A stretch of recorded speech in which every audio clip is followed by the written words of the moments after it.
Señor. Padre bueno, Señor, Padre Santo, gracias por su amor y misericordia, por este precioso momento que nos da nuevamente de poder seguir instruyéndonos en toda buena obra y con la posibilidad, Señor, de poder estudiar estas materias que tal vez están olvidadas por algunos, pero tan importantes para hoy en día y sobre todo para formar nuestra opinión. Le pedimos que usted nos sea bendiciendo, guiando, Señor, y que todo juicio sea siempre movido por su palabra y ajustado a su palabra. Se lo pedimos todo esto en el nombre de su Hijo amado Jesús. Amén. Mis hermanos, la década de los 60 fue una fecha muy audaz, aceleró el ritmo, y eso lo vimos la semana pasada, ¿cierto? Los avances y los conflictos del mundo. Nuestro país no estuvo eximido de esta situación. Lamentablemente hubieron bastantes cosas, tanto positivas como negativas, que vimos, ¿cierto? La llegada de Eduardo Frei Montalva marcó un antes y un después en la forma de hacer política en nuestro país. De hecho, con sus cambios generó ronchas, ¿cierto? Algunos héroes, para otros, un traidor. Y traidor porque sucumbió al marxismo internacional, según algunos, ¿cierto? Eduardo Frei Montalva. Pero obviamente acá hay matices que cómo podemos ver la historia, pero es un hecho de que esto efectivamente ocurrió y lamentablemente tuvo consecuencias políticas en eso. Los años 60, para los cristianos protestantes, mis hermanos evangélicos, también fue un tema álgido, ¿sí? Para poder ver y entonarnos, tenemos este gráfico, ¿cierto?, que nos muestra cómo estaba el país. El 94.4% sería el 100%, o sea, el resto del país, ¿cierto? Solo en los años 60, ¿cierto? Esto a base del censo, se hizo un censo en 1960, y los evangélicos habían 411.530 personas, ¿sí? Y eso equivale al 5.6% de la población. Ni siquiera el 10% de la población alcanzaba a ser protestante o evangélico en su defecto en este gráfico, ¿cierto? El resto del país era el 94.4%, imagínense, éramos una fracción bastante pequeña, solamente un fragmento. De esos 411.530, estábamos en Santiago 107.005 personas, ¿sí? Y en Concepción, que el segundo lugar más evangélico en ese tiempo, en los 60, 64.491 personas. Y en Cautín, en el más al sur, ¿cierto? La Araucanía con exactitud, 38.784 personas. ¿Sí? ¿Qué quiero decir con esto? De que éramos en ese tiempo poquitos, ¿cierto? Y está de más decir de que la gran mayoría del mundo protestante, evangélico protestante, se llevaba prácticamente el 80% el movimiento pentecostal. Lo secundaba el movimiento metodista y así sucesivamente, ¿sí? Para que podamos aclarar más o menos de cómo estaba sondeada la cosa respecto a los pastores, y es bastante peculiar. Protestantes, ya hoy en día y lo he explicado bastantes veces, de que cuando hablamos de protestantes estamos hablando de la línea más histórica, ¿no? Entonces tenemos metodistas, tenemos 18 pastores en los años 60. Presbiterianos teníamos 4 pastores. Porque lo estamos viendo desde un punto de vista protestante, ¿cierto? Anglicanos habían 4 pastores o ministros. Bautistas no se mencionó en esta tabla, pero en realidad sí habían, de ahí estaba todo el grupo de Guillermo MacDonald, ¿no? Que eso también lo vimos, que prácticamente eran como 20 pastores más o menos, aproximadamente. Entre 20 y 18 pastores en esos años. La Iglesia Metodista Pentecostal tenía 26 pastores. Pentecostal Chile, 11 pastores. La Iglesia de Dios, ¿cierto? También que se desprende del pentecostalismo, 12. Misión Pentecostal, 9 pastores. Iglesia del Señor, Corporación Iglesia del Señor, 3 pastores, y vamos a poner un énfasis en la estudiantes de teología, ¿cierto? En el Cono Sur, en Buenos Aires, había una escuela teológica que era considerada la más reformada en ese tiempo, y el 72% de esos estudiantes eran metodistas, ¿sí? Y esos estudiantes, ¿cuántos eran? 36 aproximadamente. Y eso vamos a dejarlo ahí, pero tenemos que poner atención en esos estudiantes. Pero bueno, el Concilio Vaticano II para el mundo evangélico protestante es visto como una estrategia política, ¿sí? Audaz, ¿sí? Porque en realidad, lo vimos la semana pasada, ¿cierto? ¿Se recuerdan? El catolicismo realmente se apegó y se quiso sacudir un poco de lo que era su historia. En realidad siempre ha apegado a los reyes, a las autoridades, ¿cierto? A los monarcas, por un tema económico. Y hoy ya se quería un poco desprender de eso y apegarse a los pobres. Fue una jugada en realidad de política de limpieza de imagen, ¿no? Desde nuestro punto de vista, sí, efectivamente así. Habían sacerdotes o curas que realmente tenían un oficio del cuidado social, digamos, de los pobres. Sí, es así. Pero la grande curia, ¿cierto? Los jerarcas de la Iglesia Católica siempre tienen algo entre manos, ¿cierto? Entonces no podemos hablar tampoco tenemos que verlo siempre con un poco de desconfianza, siempre a Roma. Mientras tanto, en esta década, en los años 60, el protestantismo tiene nuevamente un nuevo impulso de crecimiento. El censo, ¿cierto? Y lo vimos, que finalmente se traducía del 100% el 100% de habitantes en Chile era en ese tiempo, en los años 60, 7.374.115 habitantes, ¿sí? Y ahí se desprende el gráfico que puntualmente le mostré. El 57% de los pastores pentecostales tenía más de 50 años en ese tiempo, mientras que el 50% de los pastores protestantes tradicionales tenían menos de 40 años. Solo el 11% de los pastores pentecostales encuestados en un famoso libro, hermanos, tal vez ustedes lo han escuchado, que es El Refugio de las Masas. ¿Alguien lo ha podido tener en sus manos? Un libro que es bastante bueno respecto a la sociología de los años 60 en Chile. Y esos gráficos y estadísticas los podemos extraer de ese documento. El 11% de los pentecostales en el trabajo de ese libro provenían de una dominación protestante tradicional, o sea, histórica, pero la gran mayoría eran conversos directos del catolicismo o de una de no religión, de una irreligiosidad. Pero la gran mayoría venía del mundo católico de pastores, estamos hablando de pastores, del mundo católico, pasó directamente al pentecostalismo, ¿cierto? Es un suceso, es algo como se le conoce como la migración católica al pentecostalismo. Eso sucedió en el siglo XX y hasta esas fechas se estaba estudiando. En los años 60 el movimiento se describe como un fenómeno profundamente nacional en su vertiente pentecostal. De hecho, el pentecostalismo se atribuye como un pentecostalismo criollo a la chilena. Hacia la fecha ya de 1968 se menciona la existencia aproximadamente de 80 denominaciones con personalidad jurídica en Chile, ¿sí? Registradas como una personalidad jurídica. Pero había numerosas iglesias marginadas, ¿cierto? En poblaciones marginales, ¿cierto? Sin estatuto legal, sin registrarse, que incluso hasta el día de hoy se mantiene esa práctica, pero en realidad en ese tiempo era mucho menor, ¿cierto? Quiero hablarles del Concilio Evangélico de Chile. Fue fundado en la década de los 40, pero con mucha actividad en los años 60. Se hizo como un frente unido evangélico, ¿sí? Donde habían principalmente protestantes tradicionales como metodistas, presbiterianos y también bautistas, y algunas iglesias pentecostales. Su propósito en particular en este concilio era servir de puente entre el Estado y coordinar ciertas cosas con ayuda social y representación pública. En 1962 hay un crecimiento, hay un contexto.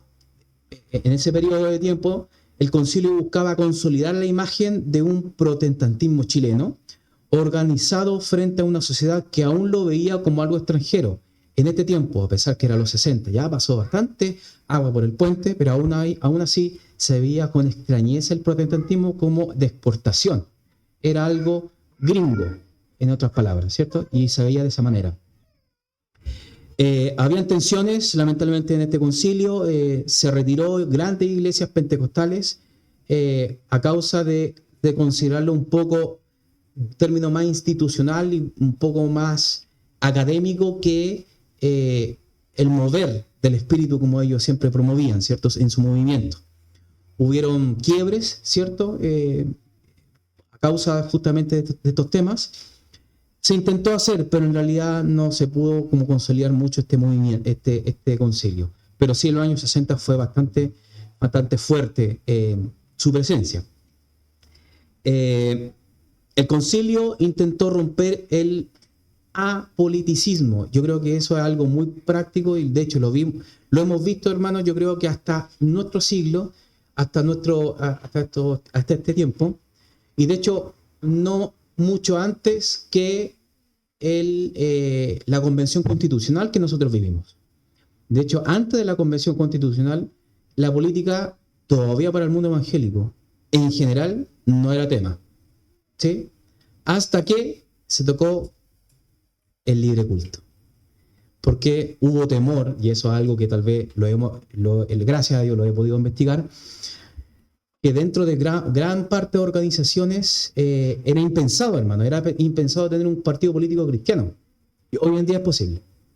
Pero fue gracias a esa respuesta, ¿cierto?, en frente de una constitución que se decía, ¿cierto?, que se decía que era laica, pero en realidad era anticristiana, ¿sí?, sin libre culto. Entonces era bastante peculiar. Bueno,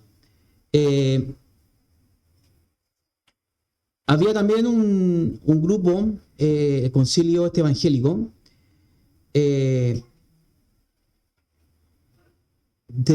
dentro de sus filas tenía estudiantes de teología. Esos estudiantes de teología eran futuros pastores y que posiblemente más de algunos todavía están con vida, donde se veía como cierta sospecha a estos jóvenes. Estos jóvenes eran estudiantes de una facultad que se llamó la Facultad Evangélica de Teología en Buenos Aires, considerada el epicentro reformado de ese tiempo.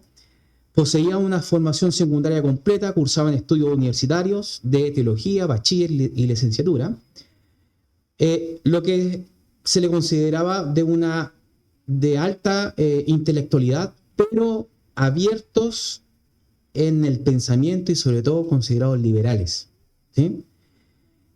El 72% de esos jóvenes eran metodistas wesleyanos, ¿sí? El resto de estudiantes pertenecían a una rama más tradicional histórica como presbiterianos y también anglicanos. Ahora, estos jóvenes estaban muy expectantes como lo fue los años 60, muy político y muy polarizado, ¿cierto?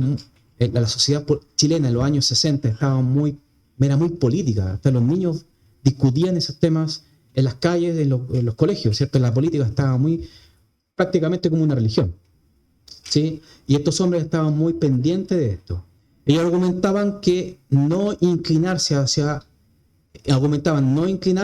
un extremo de la izquierda, al marxismo, pero sí asociarse a movimientos de centro-izquierda.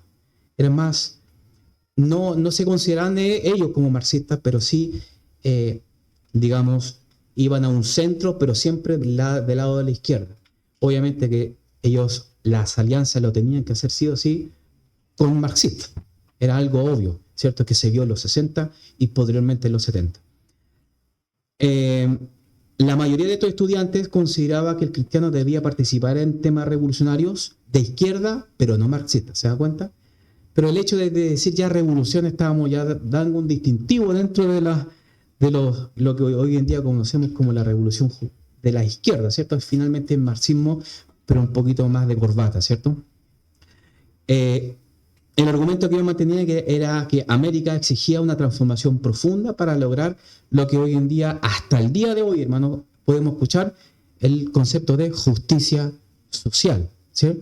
Ya este tiempo, ya el discurso era de esa manera. Este antecedente nos puede servir para darnos cuenta lo polarizado, agitado de los años 60, y ahora entrando a los años 70 posiblemente entenderemos por qué fue tan fuerte esta fecha y la cicatriz para nuestro país, sobre todo el año 1973. Quiero también decir algo, y eso es algo que posiblemente en algún momento nos van a decir, nos van a jugar o nos van a conectar con esto. El movimiento protestante era conocido, fue considerado un plan de los Estados Unidos, que ese plan se llamaba el Plan Camelot. ¿Sí? ¿Alguna vez lo han escuchado? Se los digo. Este era un proyecto social financiado por los departamentos de Estados Unidos para predecir y dar influencia en los cambios sociales de los países en vías de desarrollo. Cuando se descubrió el origen militar, se desató una crisis de desconfianza en Chile, donde la sociología pasó a ser sinónimo de espionaje, ¿sí? Donde había muchos gringos que querían estudiar lo que estaba ocurriendo en Chile. Claro, eso se vio como un espionaje de parte de Estados Unidos. Entonces, prácticamente los 60, entendamos que era el escenario de la Guerra Fría, con los soviéticos versus los gringos, ¿cierto? O los yanquis. Era así puntualmente como estaba la sociedad. El protestantismo era un producto de importación llegado a los Estados Unidos, según lo que opinaba sobre todo la plana más izquierda, ¿cierto? Aquí en Chile, que era un espionaje prácticamente de los Estados Unidos. Esta relación histórica ha generado que los protestantes locales sean vistos como más sensibles a los mitos anticomunistas y menos favorables a la política de Estados Unidos que el resto de sus compatriotas. Muchos pastores itinerantes norteamericanos aprovechaban la estructura de la predicación para introducir temas geopolíticos. Muchos pastores vinieron aquí en Chile en esos años, ¿sí? De la rama, de la línea más pentecostal, para poder, ellos sí efectivamente eran partidarios políticos de Estados Unidos, ¿cierto? Anticomunistas, y de los púlpitos empezaron a enseñar un discurso anticomunista. Entonces, las personas, los feligreses, vieron el comunismo como un anticristo, ¿correcto? Entonces, estos estadounidenses promovían en medio de los púlpitos es como espiritualizar la política, ¿sí? Tanto de izquierda como de derecha. Entonces, eso también afectó a que el pentecostal en ese tiempo también se alejara de todo concepto comunista, la gran mayoría, ¿cierto? Otros no, pero pero los veían más como un hecho más espiritual que político. Entonces tomaron bastante distancia a lo que sucedía en el país, ¿sí? Se presentaba, ellos eran promotores, estos predicadores que llegaban de los Estados Unidos eran promotores de una vida americana, ¿cierto? El sueño americano. No sé si alguna vez han leído el libro Radical, ¿no? Algunos de nosotros lo hemos leído. Y claro, muestra cómo el sueño americano se idolatra puntualmente y de hecho Estados Unidos en ese tiempo se consideraba como un país bendecido justamente a causa que eran todos cristianos, ¿cierto? Y que Estados Unidos prácticamente era el paraíso de la libertad, ¿cierto? Pero hoy en día vemos que es bastante diferente a como tal vez antes lo mirábamos. Cualquier amenaza a los intereses de ese país, Estados Unidos, se traducía en un lenguaje en el púlpito como una amenaza de expansión del evangelio, ¿sí? Y nosotros podemos tal vez verlo de una manera no tan fanática, ¿cierto? Y tan legalista en ese sentido. Pero sí podemos entender de que efectivamente el comunismo atenta contra los principios cristianos. Pero al punto de espiritualizarlo y generar un terror desde el púlpito a causa de eso, tampoco yo creo que es el llamado, ¿no? Pero eso es lo que sucedía. Salvador Allende, presidente en la cuarta postulación, pero recordemos que no salió con mayoría, ¿cierto? 50+1. En realidad salió el 36.6% de la población. No superó, ahí salió, luchó con Jorge Alessandri, también el más conocido de la parte de la derecha, y a la izquierda, la Unidad Popular, 36.6. Desde los 70 al 71, el gobierno se hicieron llegar los cambios por medio de las 40 medidas que en realidad Allende empezó a, a gestionar incluye que las familias, todas las familias chilenas, sobre todo las clases más bajas, tuviesen medio litro de leche diario y finalmente la nacionalización del cobre, ¿cierto? Entonces, dentro de estas 42 de estas medidas eran tanto la leche como la nacionalización del cobre. Empresas industriales pasaron a expropiarse, a lo que el gobierno lo definía como empresas sociales, ¿cierto? Pero en realidad lo que estaba haciendo era expropiar la propiedad privada, por manos, era lo que estaba sucediendo, ¿sí? Pero obviamente le da un discurso más romántico diciendo de que son ahora no empresas de privados, sino que empresas sociales, y eso sucedió. Hubieron atentados, asesinatos que se registran en este gobierno, la extrema izquierda, el MIR, ¿cierto? Eso también, de hecho, hay un hombre que se llamó Edmundo Pérez Sukovich, tal vez ustedes lo habrán escuchado, fue expresidente en el gobierno de Eduardo Frei Montalva, que falleció, murió, lo mataron, ¿cierto? A través de un atentado, la extrema izquierda. Esto genera que la democracia cristiana se desprendiera del gobierno y fuese una posición más dura. Porque generó una aglomeración con la Unidad Popular. De hecho, la democracia cristiana apoyó a Salvador Allende, pero en esto tomaron ya, pues, después ya distancias. Hermanos, esto es increíble que a finales de 1971 llega a Chile Fidel Castro, ¿cierto? Me imagino que todos ya conocemos a Fidel Castro, el comandante Fidel, ¿cierto? Quien se hospeda 24 días aquí en Chile. Y eso es algo que a nivel de las relaciones exteriores, ¿sí?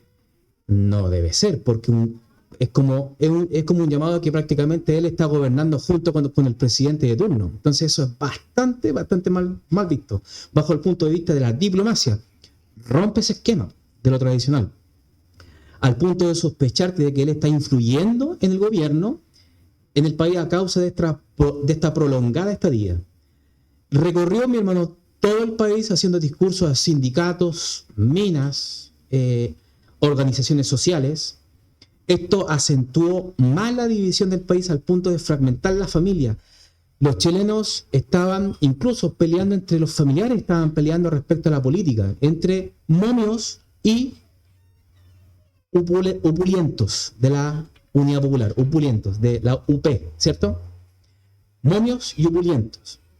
Y hermano, y obviamente es como para que nos demos cuenta de que cómo prácticamente la política toma un tono un poco como un tono religioso, es que si hay un manifiesto, ¿cierto? Como es prácticamente la confesión de fe, ¿cierto? De los comunistas, hay representantes y hay un gobierno y hay una cabeza central, ¿cierto? Como una especie de dirigente, obispo, podríamos decirle. Necesitan también estandartes de identidad, y eso tiene que ver con la música, ¿sí? Como nuestros himnos también nuestros himnos nos representan a nosotros, es parte de nuestra historia. Lo mismo es para el comunismo. De ahí salió la difusión de consignas socialistas como por ejemplo Iyapu, Los Jaivas, Inti Illimani, ¿cierto? Bastante buenos músicos, tenemos que decirlo, ¿cierto? Me gusta bastante. Muy buenos músicos, la música andina muy linda, pero con consignas de izquierda, ¿sí? Y mostraban, ¿cierto? Consignas respecto a la justicia social, respecto a que el pueblo unido jamás será vencido, ¿cierto? Es algo que tal vez lo hemos escuchado, hermano, y obviamente en medio de este estudio yo siempre le he mostrado verdaderamente no solamente los datos, ¿cierto? Sino que también parte de mi historia también, porque esto es algo que uno creció escuchando eso. Dígame, no genera algo así como populista el escuchar todos juntos de Los Jaivas. Claramente que sí, pues, hermano, y cantarlo es algo que genera en nosotros como una cerrada de puños, ¿cierto? Pero en realidad es porque son parte del movimiento, ¿cierto? De la identidad, ¿cierto? Que tiene que ver en este caso con la izquierda. En el año 72, el excesivo gasto público sin ahorro ni inversión genera desabastecimiento. filas inmensas. ¿Alguna vez lo he escuchado que tal vez sus papis, ¿cierto? O nuestros padres, ¿cierto? No habrán dicho de que hacían filas para poder tener las raciones de pollo, de aceite, de harina. Ya, desde aquí viene. No inició la dictadura, ¿sí? No inició en el gobierno militar, fue en Salvador Allende. Hay que hacer esa distinción. El gobierno generó en las poblaciones las juntas de abastecimiento y control de precios. Lo peor que puede hacer un gobierno es controlar los precios, ¿sí? Controla los precios, adivina qué pasa con la inflación. Sube, por hermano. Alguien tiene que pagar. En este caso el Estado estaba bastante grande, ¿cierto? La gente tenía dinero por emisión de billetes, pero no había que comprar. La gente tenía plata, pero esa plata no valía nada si no había nada que comprar, ¿cierto? La cola, fila por el pan, fila por el pollo, colas y colas en todo ese tiempo. En ese mismo año se organizaba lo que se conoce como las marchas de las cacerolas vacías. Alguna vez he escuchado de que muchas señoras en ese tiempo empezaron a golpear sus cacerolas vacías, ¿cierto? Claro, todos le decían que eran cuicas, que eran de la alta sociedad, ¿cierto? Pero muchas de ellas efectivamente no tenían que comprar, ¿sí? No tenían que comprar. Entonces, desde ahí se empezó a generar el abastecimiento, que esta es una nueva forma de protesta, que hasta el día de hoy se mantiene. El cacerolazo se le podría decir, ¿cierto? Pero en ese tiempo se le llamó la marcha de las cacerolas vacías. Los hogares estaban polarizados, ¿cierto? El Parlamento también, hermano, al punto de que habían diputados que peleaban a combos en medio de las sesiones. Discutían. Hay uno de barba, muy parecido a mi hermano Esteban, ¿cierto? Usted no, hermano Esteban, yo sé que no, pero en realidad se agarran a combo, hermano, con la oposición. Claro, este era un ejemplo de que así tiene que ser política. No, ¿cómo va a ser política si están hechos para parlamentar, se supone? Pero él era, no me acuerdo el nombre de la persona, a ver si me ayuda tal vez ahí, que en ese diputado, muy conocido por la izquierda, era comunista, ¿sí? En medio de esta realidad estaba Estados Unidos y la Unión Soviética realizando sus influencias para cada diferente partido político. La huelga de los camioneros, también se conoce como la huelga de octubre de 1972, marcó ahí, en el gobierno de Allende, un antes y un después del gobierno de Salvador Allende. El gremio de camioneros se organizó. Salvador Allende estaba haciendo un sindicato paralelo para quitarle el poder a ese gremio y no lo pudo hacer porque se organizaron mucho, pero mucho antes. Hay que decirlo, y eso tenemos que reconocer y ser bien justos. Aquí estaba metida la CIA y aquí estaba metida la Unión Soviética. Chile fue el escenario de estas dos potencias, ¿sí? Recordemos la Guerra Fría, ¿sí? Y eso hay que saber. Ahora, si uno quiere decir que no, que es cosa también de su opinión, pero en realidad sí ocurrió, porque así estuvo la cosa. Bueno, hubo tensión política para que el Estado se haga cargo de los colegios, porque había un proyecto que se llama la Escuela Nacional Unificada, hermano. Eso era festival de adoctrinamiento. Pero gracias a Dios no se formó. ¿Sí? Cuando hablan de que el Estado se tiene que hacer cargo de la escuela,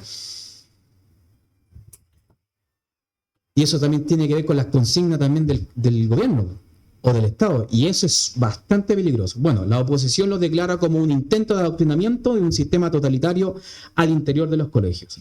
Para este proyecto fue abortado, ¿cierto? Pero a esas alturas las disputas políticas se arreglaban con violencia. Todos estaban empujando, esto es un comentario que me pareció bastante certero, todos estaban empujando a la democracia al matadero. Todos querían evitarlo,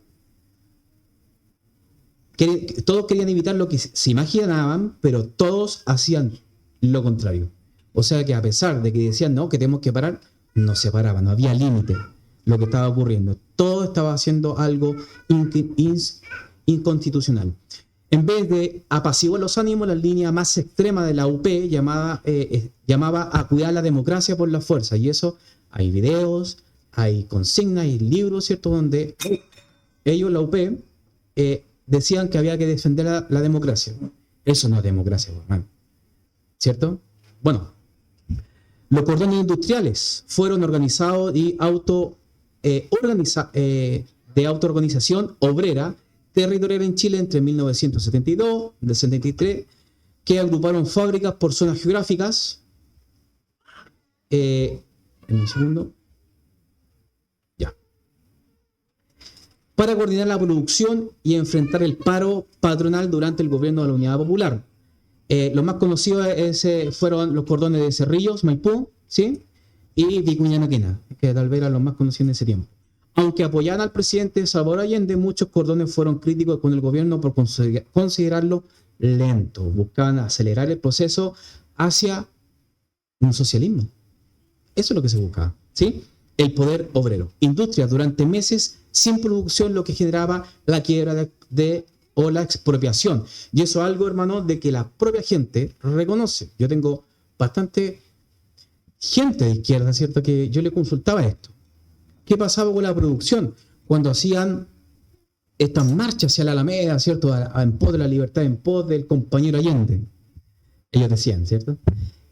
¿Y qué pasaba con la producción? Me decían que eran meses que no producían. Y yo les preguntaba, ¿y eso está bien? ¿Y cómo se alimentaban entonces? ¿Cómo la operación continuaba? Y me decían... Entonces son cosas que efectivamente fueron bastante irresponsables de parte de todos sus dirigentes. Se hizo un llamado a los cuerpos de carabineros militares a desobedecer las autoridades golpistas. Lo que acabo de decir, golpistas, es también un discurso muy propio de la época, ¿cierto? Él es Miguel Enríquez del MIR, ¿cierto? Que es el padre de Meo, que hoy ya lo conocemos como tal, ¿no? Pero sí, se llamaba a insurrección. Ya estamos en el 73, ¿cierto? Mira, voy a mostrar unos, así estaban las filas, así estaba más o menos, era lo que Chile estaba pasando en ese tiempo, entre el 70 y 73, ¿cierto? Y finalmente la violencia siempre estuvo presente en la polarización. 73, el viernes 23 de junio del 2026, se hace un llamado a no dirigirse al centro de la capital por la radio Agricultura. El ejército salió a las calles, Morandé con Agustinas en ese tiempo. Y eso lo conocemos como el tanquetazo en ese tiempo. Esto fue el inicio, pero de un largo periodo en que la democracia en manos de los partidos políticos fue literalmente echada a la basura. Fueron totalmente responsables de lo que ocurrió. A causa de las profundas divisiones, la patria nuevamente está en crisis. Recordemos que el último golpe militar lo hizo Carlos Ibáñez del Campo, ¿sí? Pero Carlos Ibáñez del Campo entregó el poder. Fueron 6 años nomás. Hay que considerarlo como entre comillas. Esta crisis llega a la comandancia del ejército y es nombrado un conocido, un tal, no sé si lo ha escuchado usted, Prat, el general Prat, ¿cierto? Removido de su cargo y pasa a la comandancia don Augusto Pinochet, en un gobierno socialista. ¿Qué le diría? ¿Cierto? A fines de agosto de 1973, la Cámara de Diputados vota un acuerdo en el cual expresa el quebrantamiento del orden constitucional y legal de la República. Estamos hablando nosotros de la Cámara de Diputados. O sea, el Parlamento vota de que lo que estaba pasando y ocurriendo en Chile era inconstitucional. La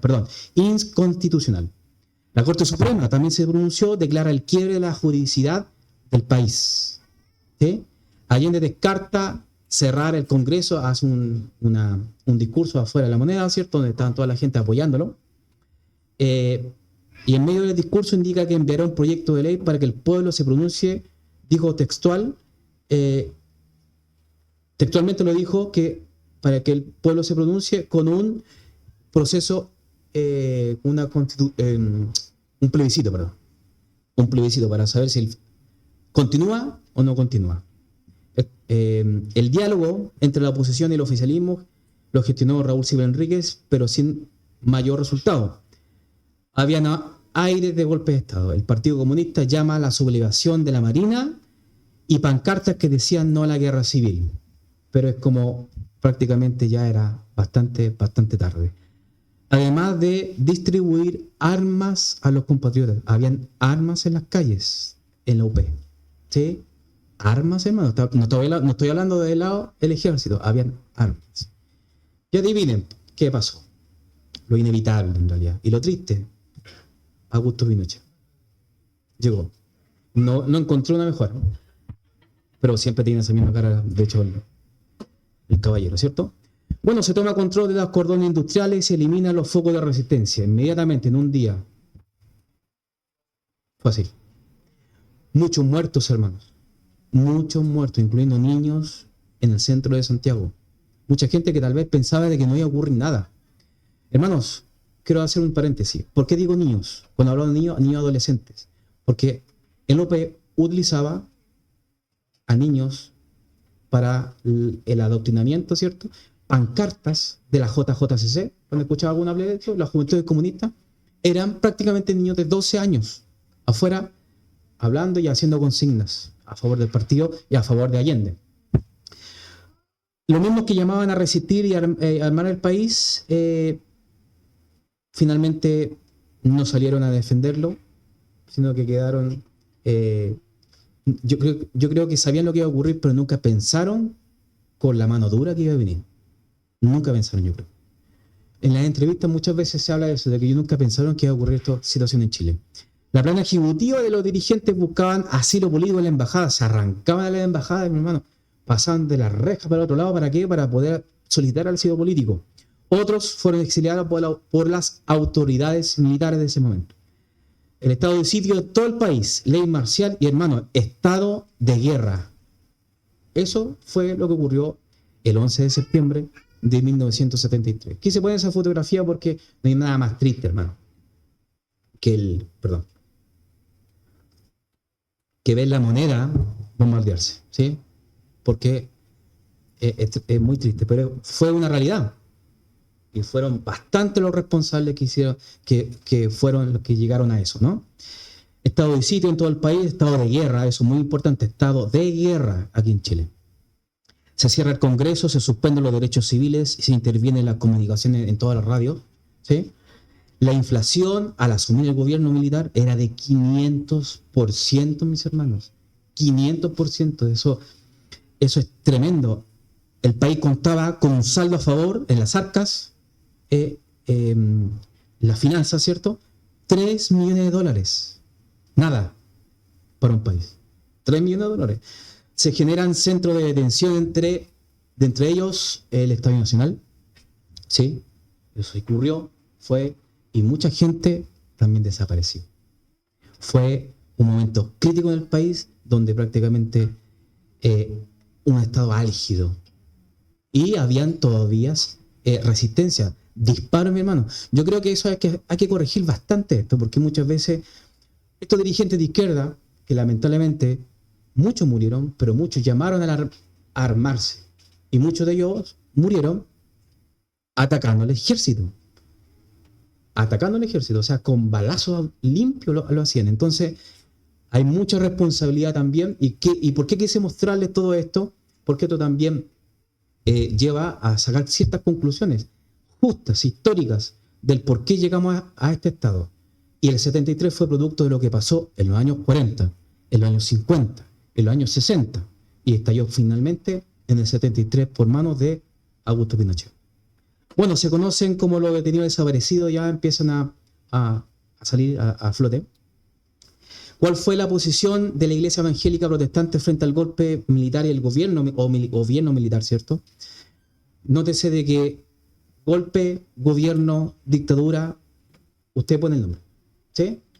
Pero el hecho de que fue una dictadura, lo fue. Bueno, en este punto tan álgido de mis sentimientos personales, no, de aquí, posiblemente varios de nuestros padres y hermanos vivieron este terrible hecho, donde la política chilena no pudo contener y ser capaz de guardar la paz. Nunca hubiese existido un Pinochet si nunca hubiese existido un Allende. ¿Sí? Y eso ahí también hay que reconocerlo. Testimonios. Hay varios testimonios que nos pueden un poco ajustar esto y verlo de una manera cristiana, de una manera evangélica esta situación, porque es bastante fuerte, ¿no? Posiblemente tengamos varios testimonios que muestran la crueldad y dureza del gobierno militar y otros testimonios que vieron la inestabilidad, incertidumbre social, económica que vivía nuestro país en el periodo de la Unidad Popular. Por esta razón conocí en esta trayectoria, mi hermano, prácticamente de 2 años, varios pastores y hermanos que me ayudaron a entender lo que ocurrió en el tiempo y cómo abordaron estos momentos tan difíciles juntos a sus congregaciones. Y hay un pastor conocido, para algunos de nosotros, que se llamó el pastor Walter Escobedo, ¿sí? Es un pastor anónimo, hermano, que simplemente era parte de una iglesia que nosotros participamos, varios de nuestros hermanos participaron, y fue un pastor antiguo, de edad, ¿cierto? Y en medio de esta entrevista que yo estaba haciendo sin saber que algún día voy a contarle esto acá, en medio de eso él me relataba textualmente, hablamos de este tema, el gobierno militar se le pasó la mano, pero fue la culpa de nosotros mismos que muchas poblaciones se volvieron locos, incluso cristianos que incitaban a las revueltas. Y yo en ese tiempo no entendía mucho de política, mi inclinación siempre natural y por tradición siempre fue para la izquierda, ¿sí? Y esto inculcó en mí el poder investigar si realmente era así. Adivine qué, tenía razón, ¿sí? Lamentablemente el pastor falleció. Nunca alcancé a decirle, pastor, tenía razón, pero algún día se lo voy a decir. Bueno, en varias ocasiones me describía cómo tenía que ocultarse en los árboles cuando salían el día domingo a la iglesia local por las puertas cerradas por el toque de queda, ¿sí? Tenían que esconderse, venía un tanque, hermano. Había un tanque afuera en las calles. Y había un árbol allá en Clotario Bles, había en la feria, y venían y se tenía que subir a un árbol. En ese tiempo obviamente estaba joven y podía hacerlo. Imagínense. Ya que toda la agrupación estaba prohibida hasta nuevo aviso porque todo el que se agrupaba era comunista. Todos, ¿sí? Y hermanos, ahora viéndolo así, y con justa razón, ¿no? Bueno. Tengo otro dato, ¿cierto?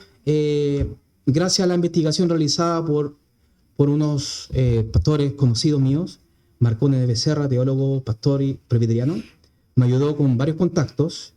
En la entrevista de YouTube de un hermano que se llama Luis Aranguizcán, licenciado en literatura hispana, logré obtener una entrevista de un pastor que justamente es el autor de esta posición evangélica, que es un folleto, pero fue realmente una declaración evangélica en el año 1974. Logré la entrevista el pastor Pedro Puente Oliva, quien amablemente me recibió en su iglesia local un día miércoles, antes del culto de oración de esa iglesia. Pero me preguntó primeramente si yo era masón, ¿sí? Porque no hablaba con masones. Yo le dije, yo creo que no tengo la pinta, le dije. Pero bueno, logramos conversar largo y tendido sobre el origen de este documento, porque lo que me interesaba a mí era entrevistarlo de que bajo sus ojos, sus ópticas, bajo una óptica protestante, evangélica, reformada, la óptica, digamos, de esto. Y en el contexto que estaba sucediendo el país posterior al golpe militar y el pronunciamiento militar, quise decir las dos cosas a ver si no lo ofendíamos, ¿cierto? Pero sí, se los presento, él es. ¿Sí? Nos cuenta que empezó desde a pastorear de los años 50 y logró identificar que dentro del mundo evangélico protestante habían pastores comunistas. Él no tenía ningún problema en decir comunista. Tal vez hoy día como que no hay que decir esas cosas, no, él lo decía textualmente, comunistas. Porque su suegro era comunista y era pastor. Entonces él tenía bastantes cosas que contaba respecto a ese tema. Una fuente confiable del pastor Puente tuvo acceso a archivos del Partido Comunista donde varios nombres de pastores estaban inscritos en las listas de los miembros del Partido Comunista. El país en los años 70 estuvo totalmente polarizado, él contaba, al punto de ver niños de 10 y 12 años discutiendo temas políticos en el parque. Él lo presenciaba. Era algo que se veía. La democracia cristiana recibió a muchos evangélicos en sus filas, a pesar de ser jesuitas. ¿Sí? Pero ellos simplemente lo hicieron por el nombre de cristiana. Siendo de origen suita y sobre todo de Opus Dei. Él lo decía bien claro en esa entrevista. Opina que el mundo evangélico siempre ha sido carne de cañón para los partidos políticos. Muchos pastores evangélicos comunistas en el gobierno de Gabriel González Videla dejaron el partido a causa de la ley maldita. ¿Se recuerdan que vimos eso? A refugiarse solo en las iglesias, ¿cierto? Escondiendo su ideología, porque no estaba de moda ser comunista en ese tiempo. Y él lo vio. En el gobierno popular, la Iglesia Evangélica Nacional estaba muda, dijo él. A causa de la agitación social, muchos pastores prefirieron permanecer callados. Las líneas más liberales, como la Iglesia Metodista, textualmente él no tiene ningún pelo en la lengua, me lo dijo, estuvo a favor de las políticas y medidas sociales de Salvador Allende, ¿cierto? ¿Se recuerdan de estos jóvenes? Del 72% de los jóvenes que estudiaban teología en Buenos Aires, ¿sí? Por esta razón se responde, ¿cierto?, de por qué el metodismo tomó ese tono tan marxista, ¿sí? Y que hasta el día de hoy incluso lo mantiene el movimiento metodista.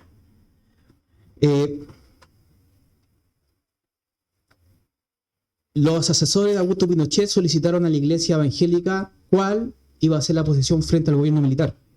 Por esta razón fue Pedro Puente, iglesia por iglesia, para poder reunir adeptos a la declaración pública. Por primera vez, y lo tomó como una bastante responsabilidad. De hecho, él decía de que le dio como una especie de crisis de pánico porque no podía creer lo que estaba sucediendo, de que por primera vez en la historia un gobierno le estaba consultando a los evangélicos. Nunca había pasado, y yo creo que hemos visto de que históricamente jamás pasó y solamente fue en el gobierno militar. ¿Sí? Lo hizo con una actitud muy nerviosa, con una carga emocional por lo delicado del tema, porque era un documento que tenía que darle bastantes vueltas. Finalmente realizó la redacción del documento. ¿Qué dice el documento? Este documento estamos hablando de este de acá, ¿no? ¿Qué dice el documento? Detalla el respaldo formal de la Iglesia Evangélica a la Junta Militar encabezada por Augusto Pinochet. El texto recopila eventos ocurridos entre el 13 y el 15 de diciembre de 1974, incluyendo una declaración pública del apoyo y finalmente la inauguración de la Catedral Evangélica, la JBH, ¿sí? Que fueron prácticamente como 3 días después de esta declaración. Resumen, se nos fue el tiempo. Rechazo al marxismo. La Iglesia define el marxismo como una filosofía pagana y una fuerza satánica que engañó a la población y dañó valores espirituales del país. Legitimidad en el gobierno militar. Los firmantes conocen a la Junta Militar como una autoridad establecida por Dios para librar a Chile del caos marxista. Derechos humanos y calumnia. La declaración tilda la calumnia internacional las acusaciones contra el gobierno de las Naciones Unidas, argumentando que los derechos humanos están garantizados en Chile. La unidad evangélica. El acto buscó demostrar que Chile no estaba penetrada por el marxismo y que poseía una unidad de fe en torno a la nueva autoridad. Y fue un hito histórico porque el 15 de diciembre, día después, Pinochet asistió personalmente a la inauguración. De hecho, él cortó la cinta, ¿cierto?, del templo de la Catedral Iglesia Pentecostal, la JBH, Iglesia Metodista Pentecostal, cortando la cinta tricolor. La posición evangélica sostiene que el pronunciamiento de las fuerzas militares fue en respuesta de Dios a la oración de todos los creyentes que ven que el marxismo, la fuerza satánica de las tinieblas, en su máxima expresión. Pedro Puente indica que no es un cheque en blanco, ni tampoco estamos apoyando los errores que posiblemente cometieron más adelante el gobierno militar, sino que es una posición frente a lo que se vivió entre 1970 y 1973. Donde la Iglesia efectivamente sufrió. Esta declaración fue en 1974 y ninguno de los pastores se hubiese imaginado que Pinochet estaría 17 años en el poder. De hecho, se daba por lógica y de buena conciencia que Pinochet iba a llamar a elecciones presidenciales. Esto es a causa de la entrevista. Así también lo pensó la democracia cristiana, ¿sí? Como se ha hecho en anteriores periodos de la historia. Carlos Ibáñez del Campo entregó el poder, pero ningún indicio de lo que sucedió. Pedro Puente indica que no apoyó la actitud del gobierno y que todo lo que sucedió después, esa faceta no la mostró Pinochet frente a esos pastores. Por lo tanto, no se le puede atribuir un pinochetismo a los pastores participantes. De hecho, tuvo fuertes encuentros con funcionarios del gobierno militar al punto de que también saboteaban sus negocios. Quienes pensaban que podían mandonearlo, pero lamentablemente no sabían las chichitas que se estaban tomando en realidad con el pastor Puente, porque los paró inmediatamente, porque también tenía un bastante fuerte carácter. Entonces inmediatamente los frenó. Estos es la línea de todos los pastores que participaron en este documento, las firmas, ¿cierto? A grandes rasgos, está la Iglesia Metodista Pentecostal, la Pentecostal de Chile, la Iglesia Presbiteriana Independiente, y yo creo que están todos, menos dos líneas que fueron la IPH, la Iglesia Presbiteriana de Chile, no firmó este documento, y no firmó tampoco la Iglesia Metodista, Wesleyan. ¿Da que pensar? Sí, pero todos los demás sí firmaron, ¿cierto? Se ve ahí posiblemente cuando vean el video van a poder ver esto. Se nos fue el tiempo, tenemos que dejar lo que quedó para la próxima semana, donde ya finalmente damos término, sacamos conclusiones, conclusiones del estudio en el último día de estudio de la historia del protestantismo en Chile. Amén, mis hermanos. Dudas, consultas, preguntas, bien cortita.